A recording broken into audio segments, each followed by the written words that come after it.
हा जो काही प्रकार झाला काय याबाबत नक्की काय प्रकार घडलेला आहे?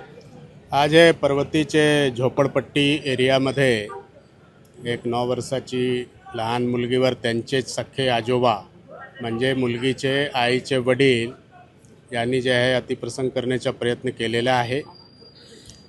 तात्काळ पोलिसांना माहिती मिळाल्यानंतर या ठिकाणी लगेच पोलीस आलेला आहे आणि जे आरोपी आजोबा आहे त्यांना ताब्यात घेतलेला आहे। मुलगीला जे आहे ते ससून हॉस्पिटलला पाठविण्यात आलेलं आहे। तिथे त्यांचे जे आहे ते मेडिकल प्रोसेस सुरू आहे आणि त्या ठिकाणी त्यांची आई पण आहे।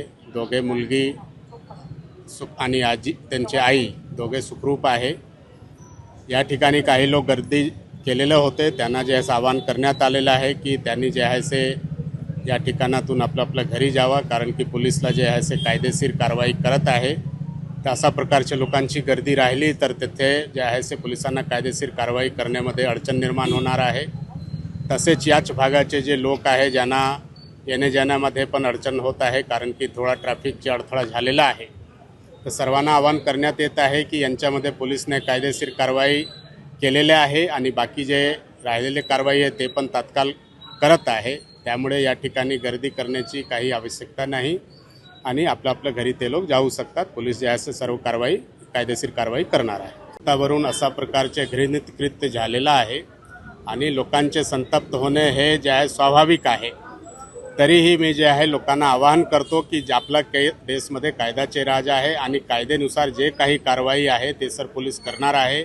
यांना जे आहे ते कमीत कमी वेळामध्ये चार्जशीट चेक करणार आहे आणि ते फास्ट ट्रॅक कोर्टमध्ये यांचे केस जे आहे ते चालवण्याचे आहे। पूर्णपणे जे आहे ते यांच्यामध्ये आपल्याकडून प्रयास होणार आहे।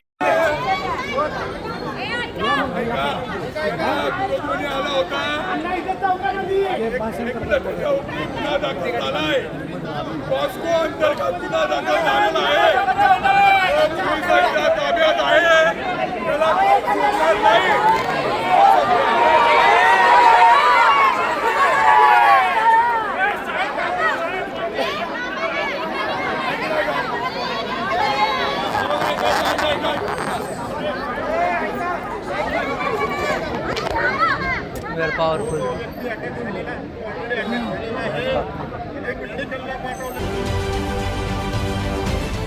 महाराष्ट्रातील सर्व बातम्यांचे विश्वासार्ह व्यासपीठ सकाळच्या सर्व सोशल मीडिया प्लॅटफॉर्मला लाईक, फॉलो आणि सबस्क्राईब करा। तसंच सर्व नोटिफिकेशनसाठी बेल आयकॉन प्रेस करायला विसरू नका।